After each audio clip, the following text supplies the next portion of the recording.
It is my pleasure, my honor to talk right now with Representative, I prefer to call him Sergeant Brian Mast. He serves in the 18th Florida District seat in the United States Congress. And first and foremost, I did want to congratulate you on a phenomenal appearance with Life, Liberty, and Levin on Sunday, even though I didn't get to see it till late at night.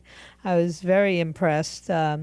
And very proud of you, and I'm kind of like your mom these days, so you should know that I'm proud of you. How are you? Thank you, Joyce.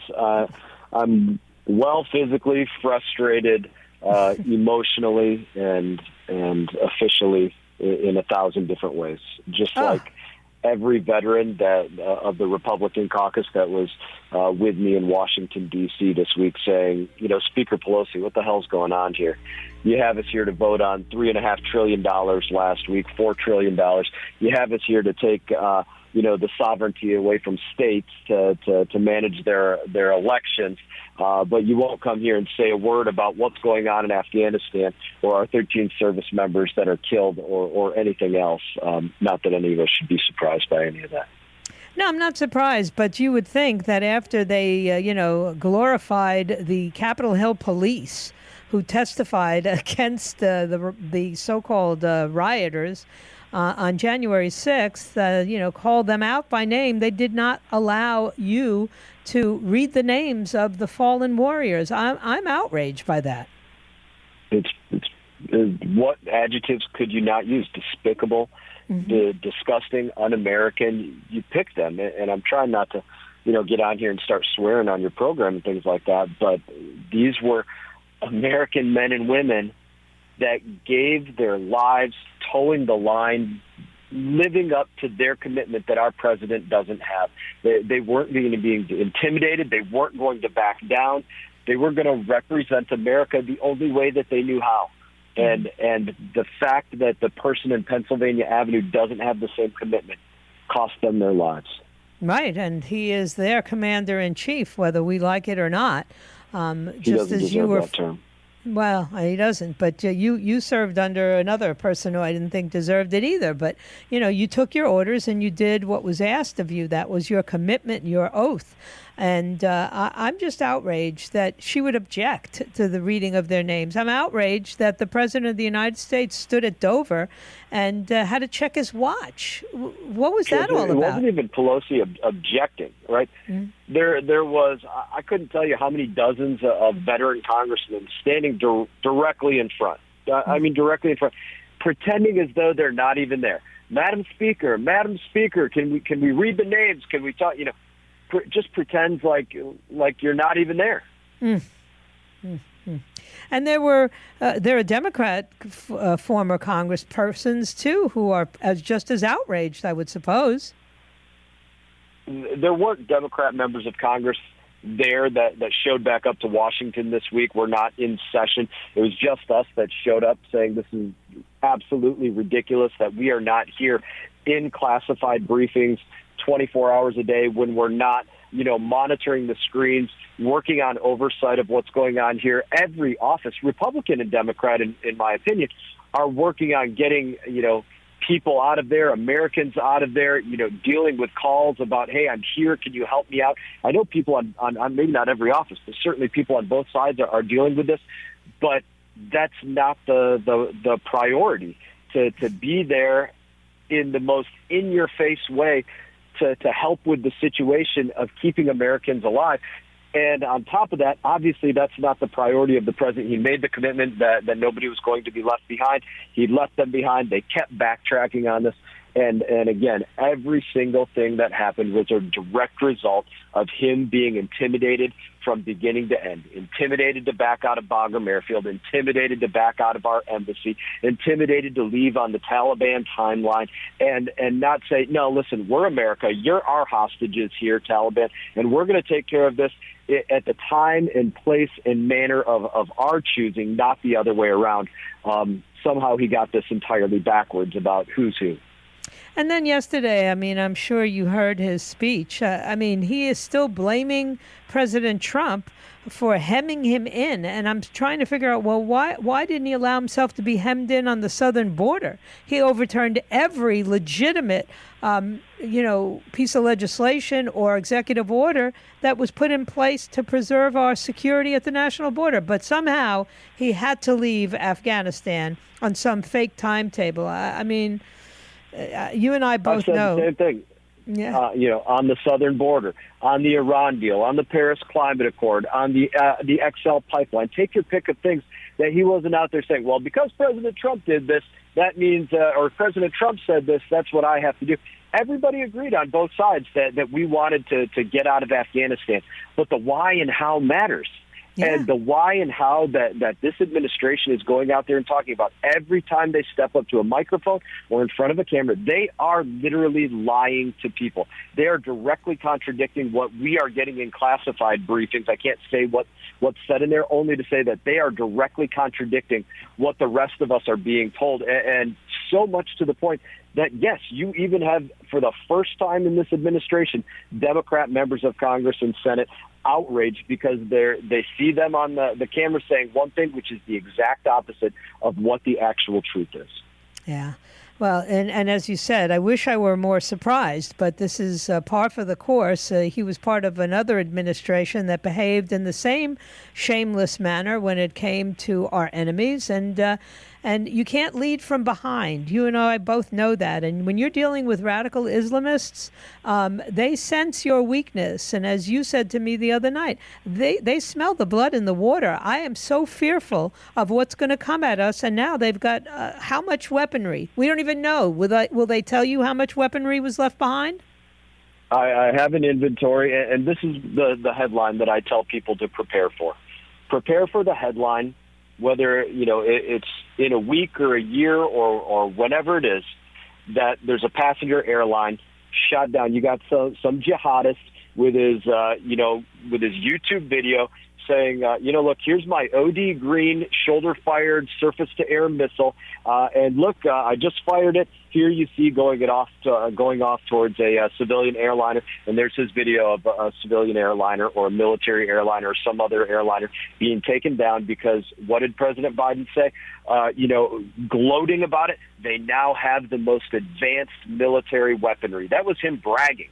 That was him gloating about it, about what will, in the years to come, kill American military members, foreign military members, American and foreign civilians. Not to mention just the sheer propaganda, that they are now entitled to. I mean, I'm watching a video of them flying around in Black Hawk helicopters with people dangling from the helicopter. And I'm thinking any jihadist anywhere in the Middle East is looking at this and going, we're in a power position. Now's the time to move, whether it's against their own governments or whether it's against the Western civilization. And how he could be taking a victory lap on the heels of this horrifying, disgraceful, despicable, as you put it, debacle is beyond my comprehension. Because they're saying and doing the opposite of whatever is the truth. Here's the most key indicator for anybody listening. Joe Biden steps up to the microphone and says, let me be clear. As soon as he says, let me be clear, rest assured there's a lie coming directly after that. Yeah, I think you're absolutely right. And while he is equipping the Taliban, he's limiting the amount of ammunition that I could buy. Nobody even noticed that went down in the last 3 days. They have you focused on the shiny thing, and what they're doing in their left hand is pretty scary to me. Now that I have an open border and I have people from Afghanistan who have not been vetted being ferried into my country, these are moments when I refuse to give up my Second Amendment rights.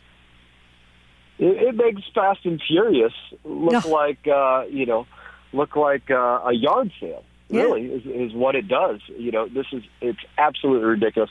No more important time for anybody to defend themselves by every means necessary, because as you pointed out, the security risks of those being let across our southern border, those that are not being vetted, that are being brought in, those that were now released, people that I gave my legs for, I don't often say it like this, the people that I gave my legs for trying to roll up night after night, putting them into these prisons in Afghanistan because they were terrorists. They were bad people that were trying to kill us.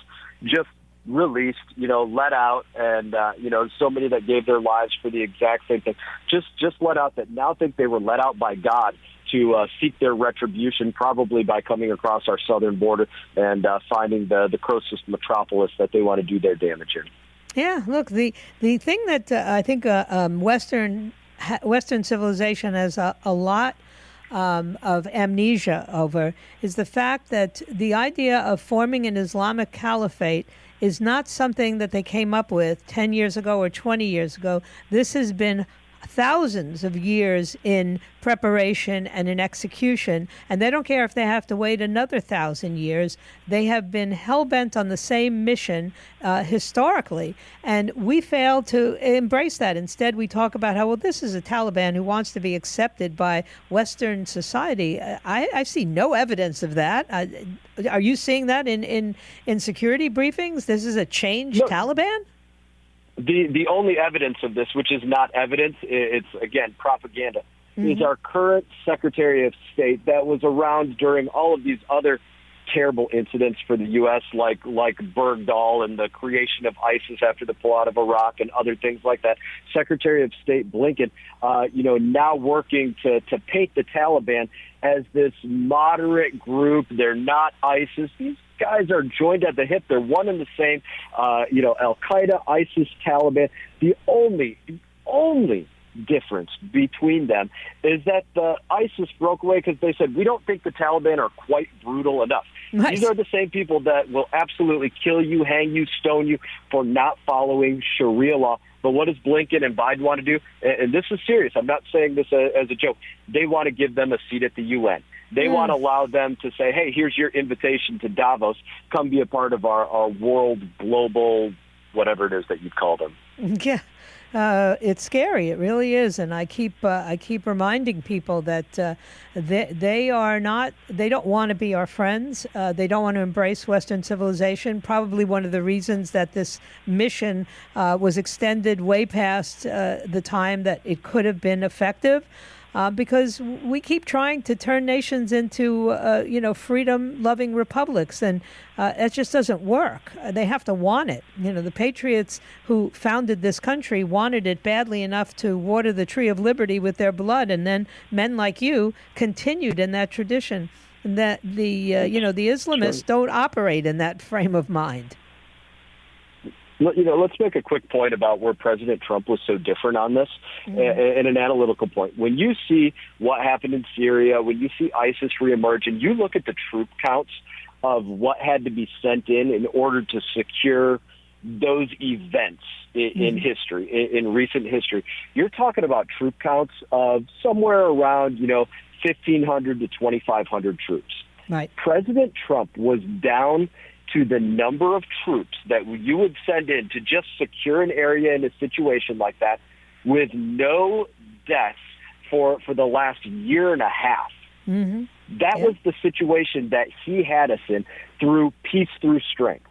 And as soon as you see Biden take over, you see the fact that he is intimidated on every single front, and he gets absolutely rolled, and there's no longer peace because there's no longer strength. Yeah, this is so true. Representative Congressman Brian Mast from the 18th District, you did me proud. I feel for you. How many times have I told you, don't you go crazy up there? And you'd go, no, I'm on a mission. I know what I'm doing. But it's starting to get to everybody. I can't imagine how you and guys like Michael Waltz sit there day after day and watch this charade, that goes on. People don't care, and they don't get anything done for the most part. We'll do everything we can to get rid of him. The unfortunate part are the two that are lined up behind him. Oh, tell me that's the truth. All right. Thank you so much, Brian. Take care. Yes, ma'am. All the best. All right. Man, you can hear the frustration in his voice. First time ever I heard that frustration. But, this is a place where the man went and fought and lost his legs. And now he's sitting there in Congress watching this unfold. It's got to be traumatic.